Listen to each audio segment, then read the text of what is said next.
Good morning, everyone. Hope you're all having a fantastic day today. It is... what's today? Friday! Just kind of a bummer, because I didn't get a whole lot done this week.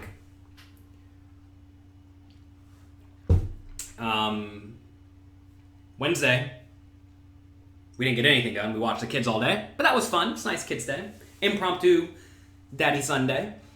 Yesterday, we had a lot going on. We watched a little bit of that Triton poker tournament, so that was great. We saw two pretty insane hands. One where Sam Trickett ran a sweet bluff on the river, and another where Kerry Katz made a superhero fold incorrectly.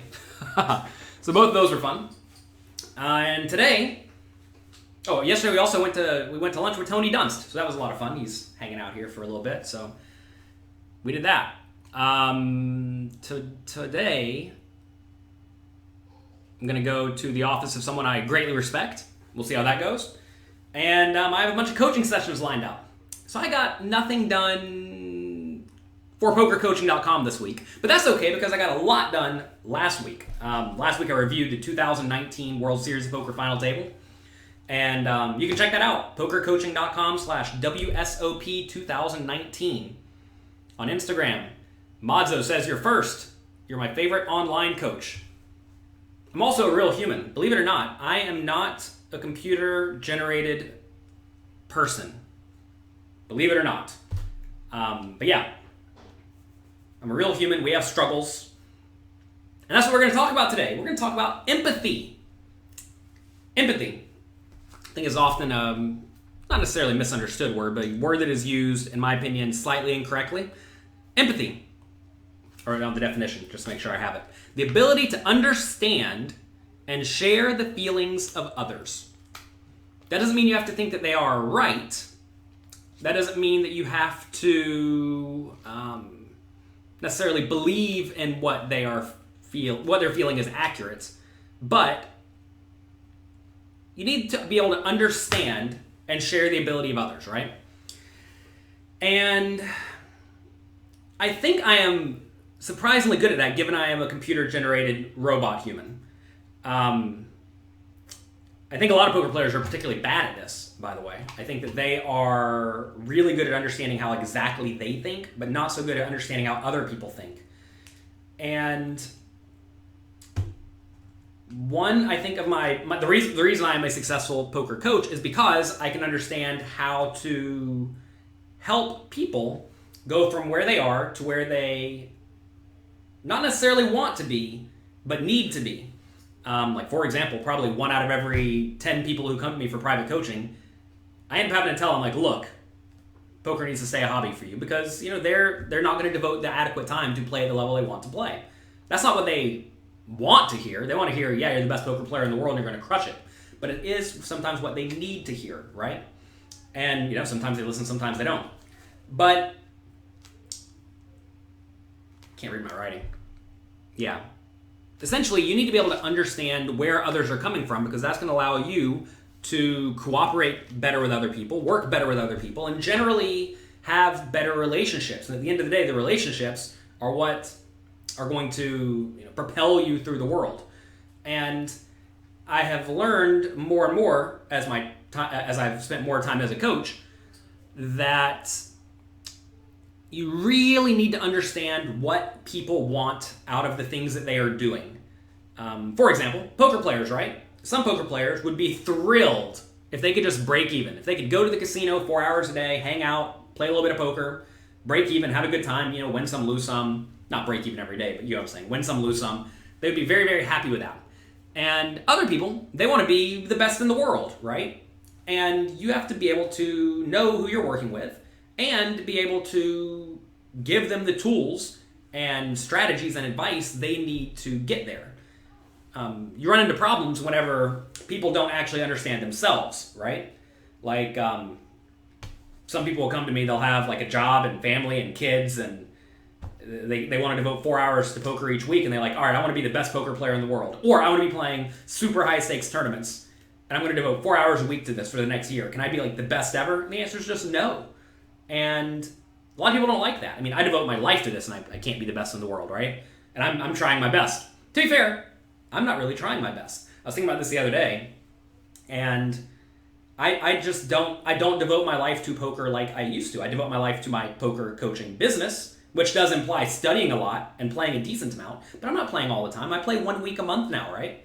I play 1 week a month pretty hard, and then when I'm home, my active study time is probably only like 2 hours a day. So I'm only playing, I don't know, 50 hours a month, 12 and a half hours a week. It's not all that much. And then I'm studying, let's just say 15 days, 2 hours a day. It's only 30 hours. So I'm only devoting 90 hours out of my month to the active work of playing and studying poker, right? And that's not enough. And I get that, right? And that's even with me having like very solid resources. I mean, I know most people. I know a lot of people who are just absolutely crushing it. And even with that, I still recognize I'm not going to be the best, right? And, American Gypsy pretty much has it right, is that you have to figure out your actual priorities. And I'm not trying my hardest because I want to be a good father, a good husband, a good instructor to all of you. And that's my goal, right? My goal is not become the best poker player in the world. It was for a while when I was younger. Back then, I devoted, 70 hours a week to poker? It's like 2.5x as much as I'm devoting now, right? And I got good very quickly, right? And I was one of the best sit-and-go players. But times have changed. Now I'm old. Now I'm an old computer-generated robot. You placed 40th in a $3, 6,000 person tournament last night, and all you got was $15. Hard to take that sometimes. Well, you have to understand, I mean, to be fair, 40th is like one of the most annoying spots to take because 40th out of 6,000 is, very, very good and very hard to do. But at the same time, you don't get paid a whole lot. You only got 5 buy-ins, right? That is rather lame, but that's tournaments. That's what you signed up for. Understand the game you signed up for and enjoy it. You got to enjoy your experience. How to stop a poker addiction. I am not a psychologist. I only play when in this computer-generated world with my green screen back here. But if poker is an addiction for you, if you have gambling problems, seek professional help. I'm not a professional. I can tell you, you just have to be disciplined and get off of it. I've had to get off of sports betting in the past because it sucked away my focus. I was roughly break-even sports bettor, but I would do it while I was playing poker, and I would just focus all of my time on the TV up here watching the game or looking at data and stats on my phone while I should have been at the poker table playing. And that cost me a lot of money in terms of equity at the table, right? So I had to get off of it. I'm not going to say I was addicted because I don't necessarily think I was. I think I was... I'm always addicted to the idea of place a bet, make money. And if you can place a lot of bets and make money at it, you'll make a lot of money, right? But I did not have the right resources for that. Maybe I did, I just didn't look hard enough. Anyway, we're going off on a tangent. Just had to stop. And you got to be disciplined. So what did I do? I stopped going in the sports book. I made a point to not have any sports betting accounts with friends or companies or whatever. So I got off of the thing that was causing me problems. If you have any problems, you just have to figure out ways to get that out of your life. Like say you drink too much, right? But you mostly drink whenever you go out with your friends. Well, maybe you need to find new friends, right? How much time a week do I think top players study? I think the absolute best players don't actually spend a lot of time studying. Maybe like 2 hours a day, 14 hours a week. Because they're already really, really, really, really good. I think once you're really, really, really, really good, you don't need to spend most of your time studying. You need to spend most of your time playing. I actually would say that the people playing 1-2 no limit online or 5-10 no limit live, trying to bust into 25-50 or higher online games, I think those players, the best ones, are the ones who are studying a lot, 6 hours a day, maybe more. Do I think AI will kill online poker anytime soon? No. You feel like I'm your psychologist. Well, you said it, not me. Is there a Seminole Hard Rock Poker meetup today? I'm in New York City. Let's see. You feel like micro stakes have changed a lot. Well, yeah, people are not awful anymore. And that's what happens with games over time. Gang says, you bubbled last night. Blinds were 8K, 8K, 4K at exactly 3 big blinds. Ugh. I was at a table with a guy who had 1K left. Or there was a guy with 1K left. He was on the button. and your small blind and big blind would have reached you before his. Yeah, that's pretty brutal. You push the ace-jack and the cutoff. That's probably fine. That said, it depends on how many people are in the tournament, right? There may be other shallow stacks, not just the one guy with 1,000 chips. Also depends on how much the bubble was. Like if it was a 2.5 buy-in bubble, you should probably just ride it out and collect your min cash. So it depends on the scenario. Can anyone be good at poker with enough work and study? Or great at poker? What does great mean, right? Some people are happy making $30K a year. Others are happy making $300K a year. So it depends, right? We have to have empathy and understand what you want. You have a 4-bet success of only 20%. Is that a standard number? That seems low to me. Maybe you're 4-betting blindly. Maybe you're 4-betting too small. Maybe you're 4-betting mostly from out of position too small. Those things to look at. You decide to take poker seriously and putting in 30 hours a week playing and studying with intentions of making it more. Good, Ron, do it. On my podcast, Weekly Poker Hand, I frequently say that if you raise here and get called, you're normally dominated, hence you just call. Can you please elaborate on your thought process?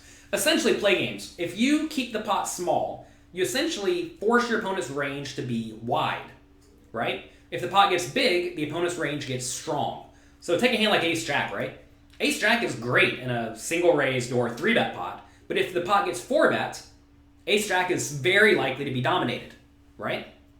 So in that scenario, you need to be not 4-betting the Ace-Jack unless you're bluffing, of course. And same thing goes after the flop. Say you have like Ace-9 on a board of 9-8-6. Say your opponent bets. If you raise here and they call, they're going to have mostly better made hands. Let's say a 10-9. Let's make it even worse. They're going to mostly better made hands, or they're going to have draws that have plenty of equity. But if they bet and you call, now they're still in the pot with king, queen, and pocket twos and whatnot that you're crushing.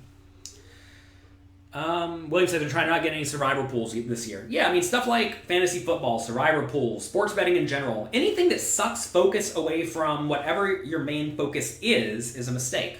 Now, if your main goal is not to play poker, but to play games with your friends, like fantasy football, then sure.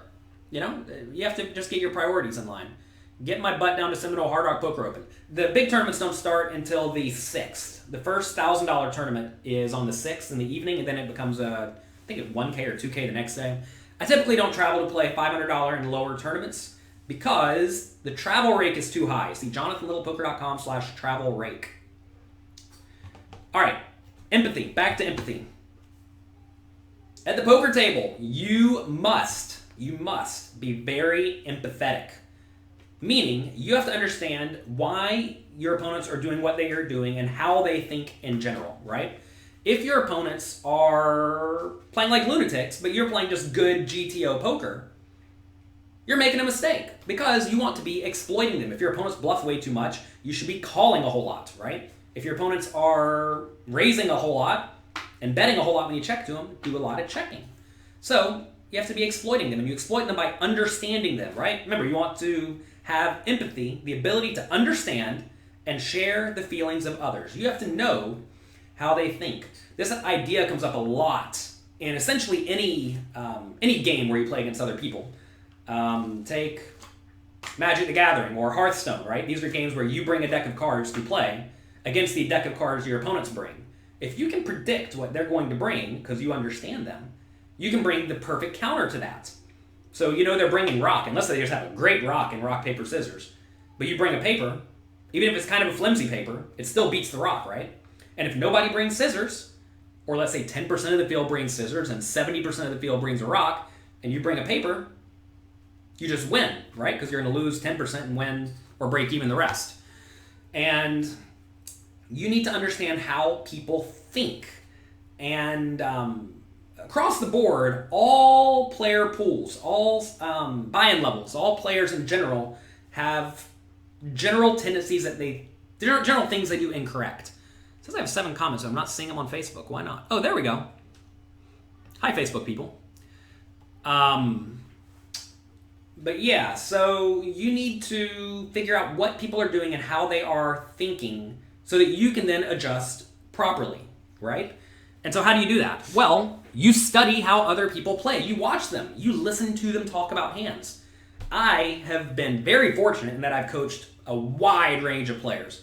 I've coached players who are really, really awful, and I've coached players who are world class and almost certainly better than me. And usually those people end up being my coaches or just good friends, right? But either way, you need to figure out how the whole spectrum of players think. And if you can do that, and then at the table you can accurately assess who you're against, that's going to be highly, highly, highly beneficial for you. Ron says you need to sign up for poker coaching. Yes, you do. You can get a completely free trial at pokercoaching.com. You know, if you go and get my 2019 World Series of Poker main event review, for the exact same price, you can sign up to a month of Poker Coaching Premium, which includes that review and the reviews of all the previous final tables at the World Series of Poker that I've done over the years. We've been here for a while. That's why I'm an aged robot and not a nice young spring chicken robot anymore. And so yeah, check it out. pokercoaching.com/WSOP2019. Every single month we add a new giant course to Poker Coaching Premium, so check it out.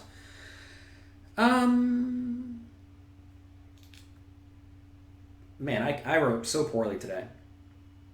Oh yeah, essentially you just need to figure out how people are thinking and why they are viewing the world the way they view it. And this is very important for all aspects of life. Like, for example, let's say you're trying to have a business relationship with someone and they value not necessarily money, but you promoting them. Well, in that case, maybe they don't want to get necessarily paid as much, but they really value their promotion, being promoted, right? Let's say me, when I'm trying to hire someone, quite often, people don't necessarily value being paid top dollar. They value being in the poker space, which I can definitely provide. They value private coaching from me for free, which I can definitely provide, right? And that ends up being a deal I have with a decent number of people. So you need to figure out what people actually want. I will tell all of you, I've been having a difficult time hiring people to make content for pokercoaching.com. I'm always trying to expand a little bit here and there. And poker players are weird because they don't really want to do a whole lot of work in general. This is a broad generalization. Some are very willing to work like me. And, well, the people I have, Alex Fitzgerald, Matt Affleck, and Evan Jarvis, they're willing to work, which is why we work together. But a lot of people are not really willing to do a decent amount of work in exchange for like a good paycheck. And so I don't know how to motivate them. It's hard to motivate someone when the typical motivators do not motivate them. That's a struggle I've been having. So anyway, if any of you are world-class poker players out there and want to make some content for me, let me know. All right, you're playing 50, 100, under the gun raises to 300, 3 callers, you're on the button with aces. What do we raise to? 2,100-ish. Francisco says, you're never 4-betting as a bluff anymore. Is that the correct way to adapt if they are calling a ton? Yeah, that's right. JL, you're going back to a tournament tomorrow with 16 big blinds. You prefer 3-betting all in or late position pushing? It depends on who's on your right, right? If the players on your right are very loose and aggressive, you should be jamming a ton. Also, open jamming with 15 big blinds is usually not ideal. Please see the charts at pokercoaching.com under the tool section. There's implementable GTO ranges there. And you're going to find that just shoving or folding for 15 big blinds, especially from early positions, is... well, especially in all positions really, is definitely a mistake, right? So go check out the GTO implementable charts. Someone recently put out reshove charts in an app, and that's going to cause so many people to light money on fire. Realize that you're allowed to call. Calling's important. Also, you're allowed to min raise or limp. Have been watching the Triton series a little bit. We may be making some content out of that. We will see. All right, let's see what Facebook is saying. Am I not playing Triton? No, I don't have £1 million to go play a tournament. Actually, I do have £1 million, but I don't want to put them all at risk or the majority of them at risk. So no, I'm not playing that. You're playing the Arizona State Championship next week. Best tip for you. Study a lot before you go. You see my new book back behind me. You see it on the green screen. Oh, yeah. Modern Poker Theory. Here it is. Finally. And it actually looks very pretty. What a pretty book. Lots and lots of charts, ranges. This is a hard book. This is not an easy book. This is a book you read if you are going to become a good pro. Good, solid book. It's big, too. How many pages is this? 480 pages. Man, oh man. This thing took forever to make. It was supposed to be done 2 years ago. And, yeah, that's it. Modern Poker Theory. You can find it at dnbpoker.com. So that's good. Is that available on Amazon? I'm sure it is. Why do you keep saying it's a green screen? Because I'm a computer-generated robot, and this is none of this is real. Like this bracelet here, this thing, this is not real. This is on a green screen. My wife went to Hallmark the other day, and they were going out of business, so she bought me a Lando Calrissian doll. Also fake on the green screen. Get under there. There we go. She also bought me the Emperor, but I don't like him very much. He's scary. Let's see. Will that book be on Audible? I do not know. Will that book be in stores in Canada? Presumably, eventually. Just buy it on Amazon, though, or buy it on D&B Poker. If you need to make content in Spanish or Italian, you're happy to help me. I mean, Francisco, that's a big project, but hey, if someone wants to translate all of the stuff I have, perhaps in exchange for like affiliate commissions or something, I'm happy to consider that.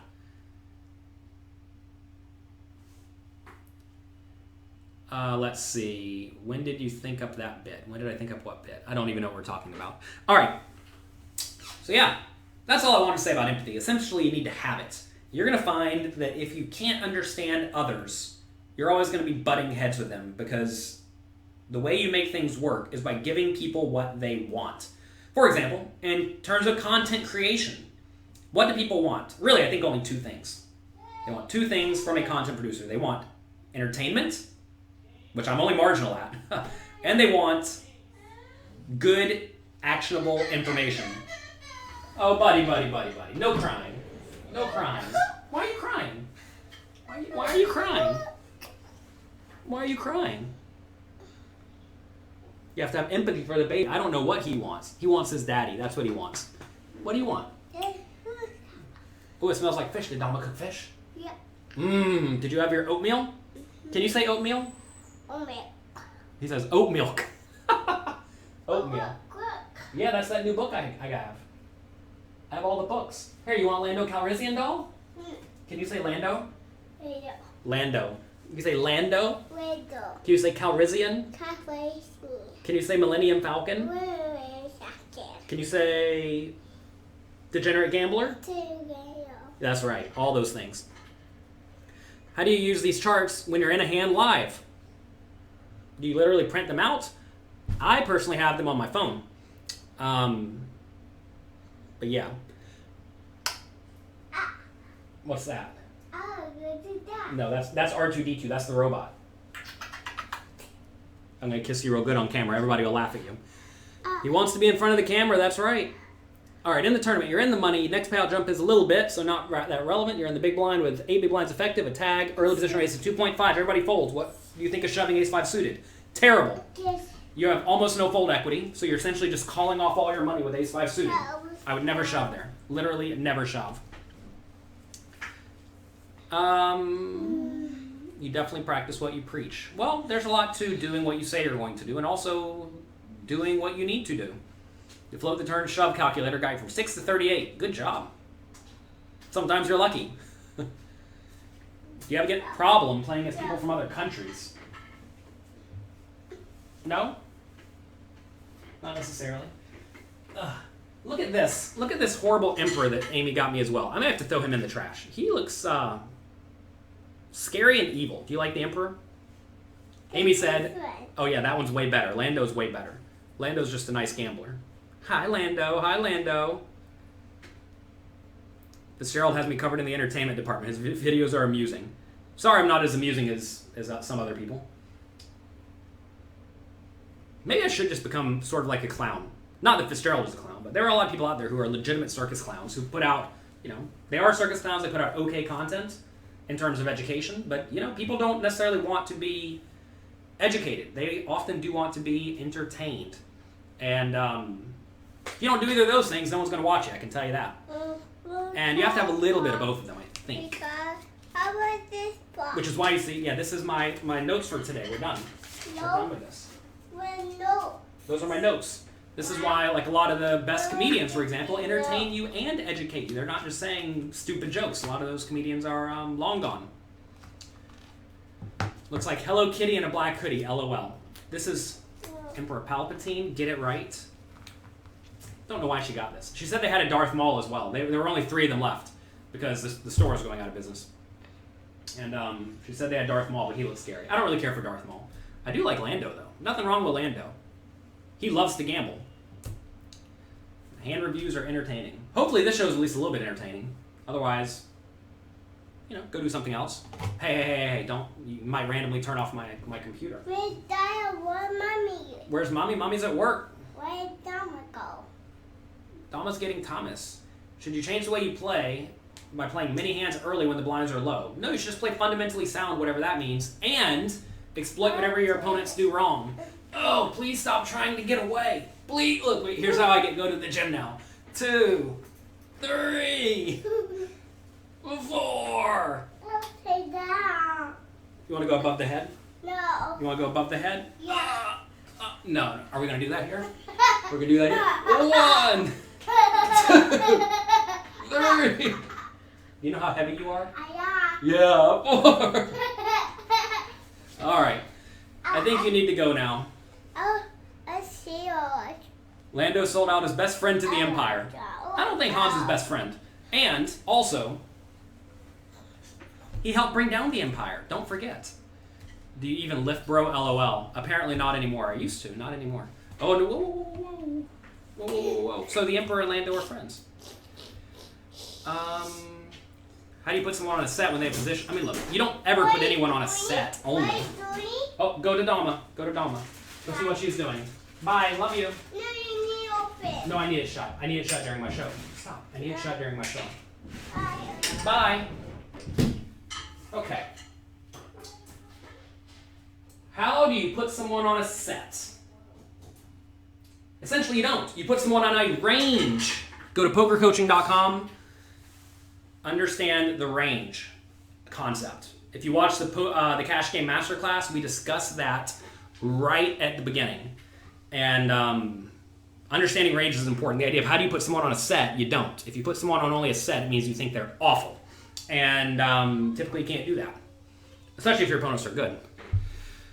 Going back to empathy, how do you adjust when players get frustrated, angry, etc.? Well, you have to assume they're on tilt, one way or the other, right? The question is, will they do anything about the tilt? Good players will do nothing, and they won't get tilted in the first place. Bad players will lose their minds. And why is this not working today? This camera's not staying still. Bad players will lose their minds and go crazy. And you need to figure that out. Follow me on Instagram and Twitter for great Mr. James content. Yeah, we have a little, what's it called? Little poker advice, where usually I do something with the kids. It's a lot of fun. But essentially, if you can see your opponent going off and doing something insane before they even do it, you can get ready to catch that bluff. One of my favorite examples of this was at the final table of Foxwoods. There was a guy at the table who I overheard saying he really wanted to get 4th place so that he could pay off his house. So I raised his blind, ran him over until we got down to 4 people. As soon as we got down to 4 people, he paid off his house. I raised button, I think, with like ace-10 offsuit. He's like jammed for a lot of big blinds. First time, hadn't done that in, a day and a half. And I snap called with ace-10. And the commentators were like, oh my God, how do you make that call? Well, kind of saw it happening, right? I believe he had jack-8. And we won. So if you see stuff like that happening, because he told me, well, he didn't tell me, he told somebody else, and I was in the right place at the right time. He told me that he really wanted to take 4th place. I had another instance at Mirage that I won as well, where someone really said he wanted to make the final table. One of my friends on the rail overheard the guy talking to his dad, saying he really wanted to make the TV final table. Hi, I'm busy right now. Let me do my show. Go find Dama, sweet boy. He really wanted to make the final 6, so I ran him over until he got down to the final 6. How do you manage tilt? Understand you don't have to tilt. People go on tilt because they think they're supposed to. They think they're supposed to win. They have this entitlement issue, or they get angry, right? Essentially, whenever you're not winning, when things are not going as you thought they would go, that's when people get angry, annoyed, upset, and then sometimes they think that just because you're upset, it means that you now all of a sudden must play poorly. And that doesn't make logical sense. I have 2 books, Positive Poker and Peak Poker Performance. Check them out. Any thoughts on spin and goes as your primary format? Play a lot of volume, a whole lot of volume, because you have almost no edge, and you'll almost always be trickling down. It's kind of like a multi-table tournament in that you don't get a big score very often at all. Can you come with you to Borgata tournament and slap you in the back of the neck if you make a mistake? No, probably not. Oh, James is crying for some reason. How do you focus on playing on poker when there is a hot girl at your table? This is an issue that some people have, is that they are focused on specific people. Maybe the hot girl, maybe the good pro, maybe the cocktail waitress, whatever. And you need to get off of that. You have to understand that there are going to be distractions, but don't be distracted, right? Is it possible to subconsciously attack a certain player? Sure. I mean, that's exactly it. Some people, they'll see a pro, and they will subconsciously attack the pro. And that's stupid, right? Or you'll find bad players. You'll find some actual decent players will really go out of their way to try to play every single pot with the bad player, like the obvious bad player. But that's usually a mistake because you can't play any 2 cards against someone even if they're terrible. Come here, buddy. What's your problem? Come here. What's your problem? Why are you crying? Here, take a seat. Take a seat. People are saying, what is this green book? This is Modern Poker Theory. One of my favorite books ever written on poker. It's a good book. He's playing cash multiple overly aggressive people. Is that a good idea? Yeah. Just get a good hand and don't fold. You've seen guys sitting at the final table with payout sheets in front of them. Talk about an invitation to run them over. Oh, there is Daddy. There's Daddy right here on the front cover. How about that? You sometimes act like you're on tilt. Yeah, especially after you lose a big hand. Like you go on, let's say you take a bad beat. That's a guy named Michael Acevedo. What's this? He's my friend. That's the guy named Chris Moorman. What's this? That's my books too. That's Daddy's name. It says Jonathan Little. What's that? That's another guy. What's that? That's Daddy. What's that? Hey, look, there's Daddy again. What's that? All right, let's put this down. Where are we? Mr. James got what he wanted. Yes, James is really good at this. Well, maybe I'm good at this. If you run into a very good table, should you try to avoid playing hands with that player? No, just play good, fundamentally sound strategy. Modern Poker Theory is a book about tournaments and cash games. It discusses fundamentally sound strategies for all stack sizes. There is a section on tournaments. It is a great book. A+ book. That we put an A+ effort in. It took me like 100 hours. Took Michael, 500 hours. Took Byron, the other publisher, 100 hours. We put a lot of time into this book. That's a lot of time for me, at least. 100 hours is a lot. Maybe it took me 200. I don't even know. Took a lot of time. Way more time than I wanted to put in. But we did it. There's a lot to doing what you say, right? And a lot of people will say, sure, let's make the book, and then they'll just kind of forget about it. But every time you sign up to something, you have to realize you're not doing something else. And that book sucked away a lot of attention from other things. Many nights were spent grinding out that book, and I'm glad we got it done. I hope you all love it. I think it was worth the effort because I learned a lot doing it. Hey, we're giving advice. Anyway, you got to do what you say. Well, I teach you to play poker. I'm going to teach my boys to play all sorts of games. James already loves playing Hearthstone on the iPad. You like playing Hearthstone on the iPad? Yeah. Yeah. Let's lay down. You want to lay down? Yeah. Here, you can lay down right here. I'll hold you. All right, you lay down. Take a nap. Let's lay down. No. Take a nap. Yeah. Oh, you want to lay down? Is this it? Yeah. No, not like this. Not like this? No. Oh, you're so heavy and big. Let's all lay down. All right. I think you need to go. You're so heavy and you make it so hot in this room. It turns out bench pressing a baby will make you hot. How much was this book? I don't know. Let's see. MSRP is $40. What are my thoughts on Jared Tiller's mental game stuff? I think he's great. Stop. Don't touch that, please. Please don't touch that. Come on. Get a magic card and take it out of here.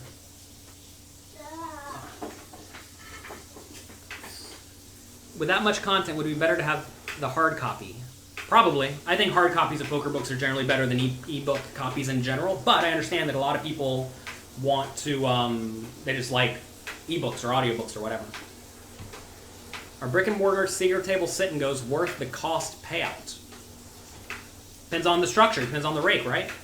You think multi-tabling is bad? No, multi-tabling is mandatory.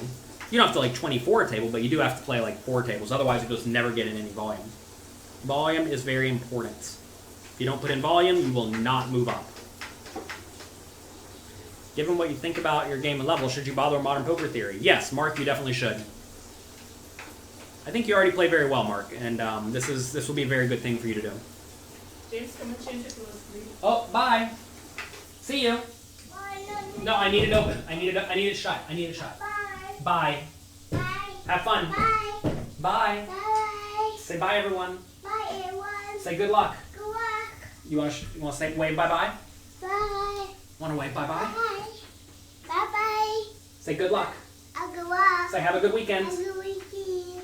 All right, bye. See ya. Thanks for coming in the show. Yeah.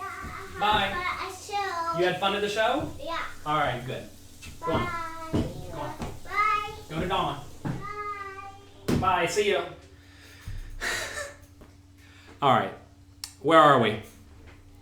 Essentially, if you're already playing at a reasonably high level, you should definitely be looking into game theory type ideas, just because they will really sound up, or they really strengthen your fundamentals, right?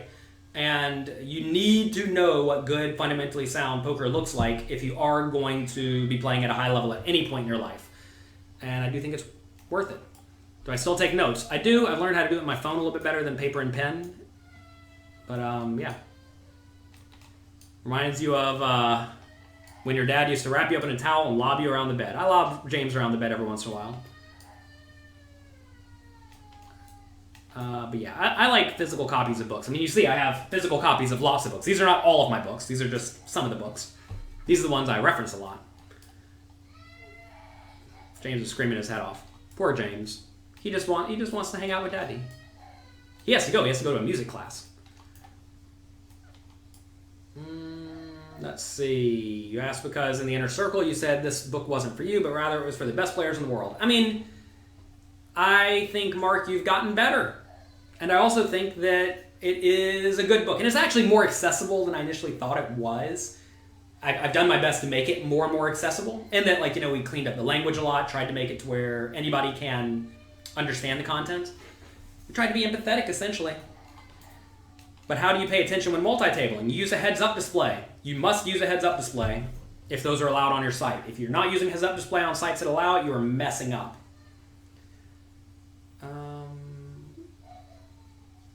You never see anyone break down smaller stakes games. Go to pokercoaching.com. We have people going through $200 buy-in tournaments, 1-2 no limit, etc., etc. James cries when he's away from me. Haha. Yeah, haha. Real funny. Doesn't multi-table make it impossible to watch your opponents? Not impossible. I mean, 4 tables, it's easy to do. If you have experience. You have to get experience, right? You have to practice. If you're used to playing 24 tables, leaning on the heads-up display a ton, but you move down to 4, 4 is like a cakewalk. You just pay attention to everything. So, no, it's not impossible. It's impossible if you have no experience. Are there hand recorder apps for the phone? I don't know. I just use Notepad. It's not hard. Once you get used to it, you just have to develop a system. Would it be helpful to see someone playing? It would be helpful to see someone playing $5 9-handed tournaments, 9-person tournaments, or something like this. Mel, my very first series, Jonathan Little's Secrets. You can probably Google it. Was me playing 180-person, $11 buy-in sit and goes. I did this all day, and I won 200 buy-ins. It was a good run. Did it for like 8 hours straight. Just sat there and played $11 tournaments for 8 hours straight. I think I also played heads up at the end and like went 12-2 or something. It was a good session. So anyway, look up that. That's me playing $11 tournaments. Maybe next time I go out of the country, I'll just put in some time at that. Do I know if random sites allow heads-up displays? I do not know. You should definitely search that. If your play style skill sucks versus Modern Poker Theory, your acting and reading helps you in live games. I mean, yeah, certainly physical mannerisms and picking up on that kind of thing will help you in live poker. This is why some of the best live poker players are not good online, because they're actually not that technically sound. Now, you're going to find a lot of those players don't last very long at the high stakes, and if they do, they have worked a lot on their game. I mean, look at the very high stakes tournaments. You're going to see not a whole lot of older people who are known to be winners in the game, and that's because they often were leaning on skills that they learned a long time ago, and they have not learned the new skills required to win. Wasn't Party Poker recently advertising no heads-up display to help recreational players? It was. Party Poker does not allow heads-up displays anymore, and I think it's a good decision. Because poker online is difficult. Going back to empathy, right? What do weak players want? Weak players want to not play and get crushed. And heads-up displays allow the good players to just crush them. You don't see Modern Poker Theory. Easy. Modern Poker Theory. It is available on Amazon, I know, because you could pre-order it. And I would be shocked if it's not on D&B Poker. Here's a section right here. Multi-table tournament bankroll management. Ooh, that's important for all of you. Game selection in tournaments. Understanding tournament metrics and results. Someone asked if there's tournaments. It's a whole section. The theory of tournament play. There you go. Let's see. 200 buy-in is a lot, you see. You mean like $4. Yeah, my games were $10 buy-in games, Mel. That's exactly what I'm saying. All right, I have a coaching session in 15 minutes, so I think I'm going to pack it up. And James is screaming his head off out here. I'm not a big fan of doing my show when James is screaming because I can't concentrate very well. I actually really like silence, which I can tell you is not ideal when you have two kids running around the house. Only one of my kids is running. Who knows what's going to happen when they're both running. You hear him wailing? How many hours did you play before you actually felt confidence? Confidence is a weird thing. I don't know. I mean, I know one thing I did in a sit and goes is I went back to the very small stakes and grinded my way up, won 100 buy-ins at each level. That'll definitely help with confidence. You would think they're torturing him out there. Confidence is a weird thing. Like, I don't know if I feel entirely confident today, but that's because, like, what does confidence mean? I am 100% sure I'm playing better poker than everyone in the room and as good as a perfect robot that has node locking capabilities. We're not there yet, so I'm certainly not confident that I'm the best in the world. I think it's important to be realistic. Very important to be realistic about your strategies. Have I read some other book? No. I could tell you a few stories, but I'm not going to tell you all a few stories on that. But no, if the question is how many hours, I don't know, 10,000, maybe more.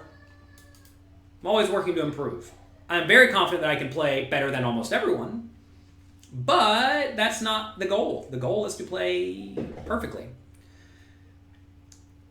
You have no idea how much you're helping you. Well, good. I'm glad you're enjoying it. I'm a great human. I do my best.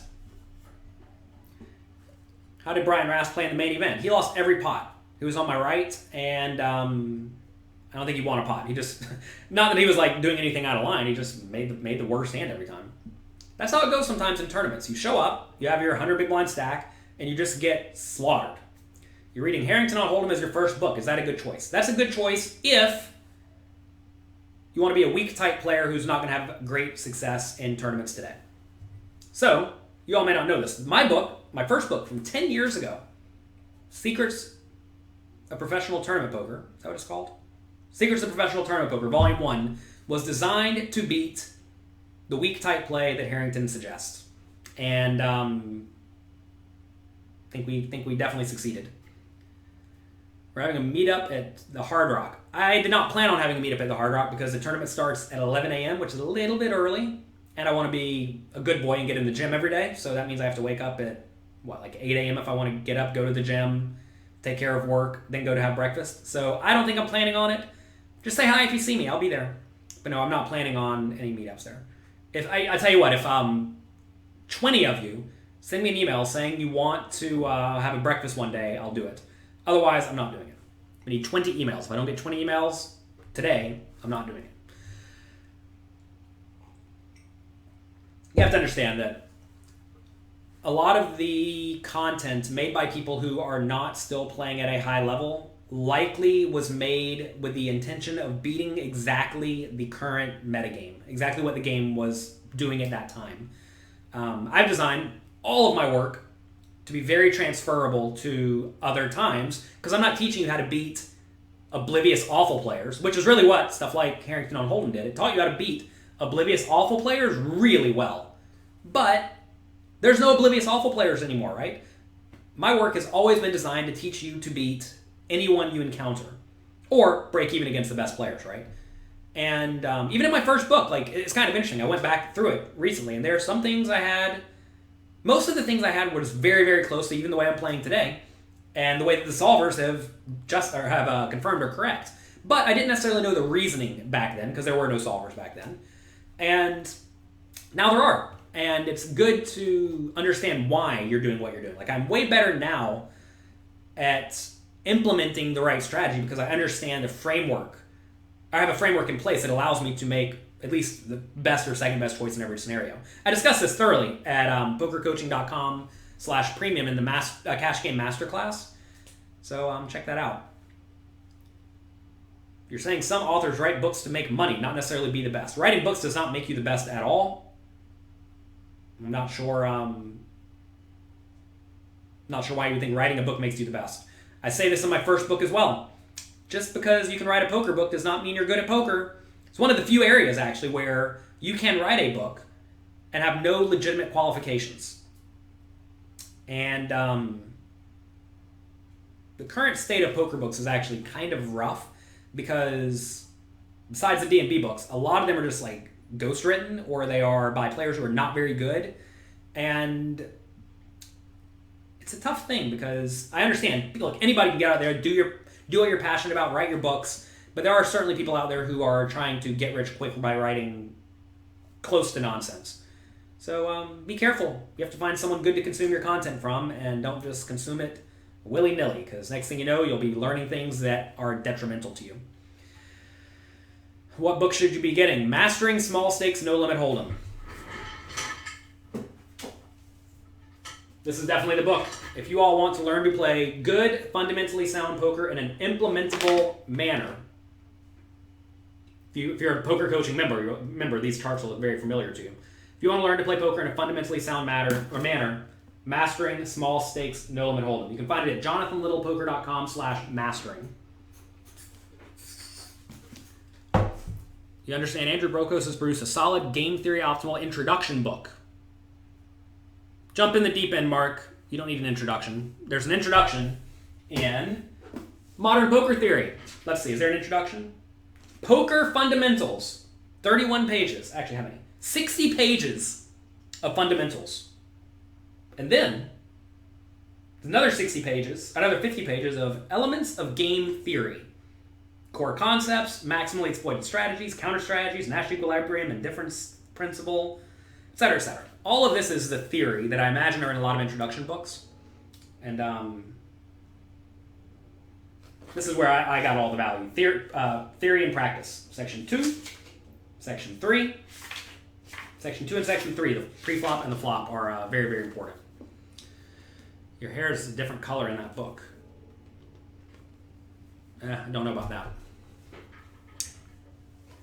I don't want all of you to learn basics and then waste your time, right? I want all of you to get good at poker and succeed long term. And I understand a lot of people think that you need your handheld, and maybe you do need your handheld a little bit, and we do hold it a little bit. But also, I want to teach you to think for yourself and know how to succeed. And I mean, certainly there is room for content designed for, I don't even know the right word. I was going to say gullible, but that's not right. I guess not as sophisticated people who are okay being losing players, people who are afraid to do work, right? There's certainly room for that type of content, but that type of content's not going to get you to be world class. I mean, 2 of my books, I designed them to be very, very easy.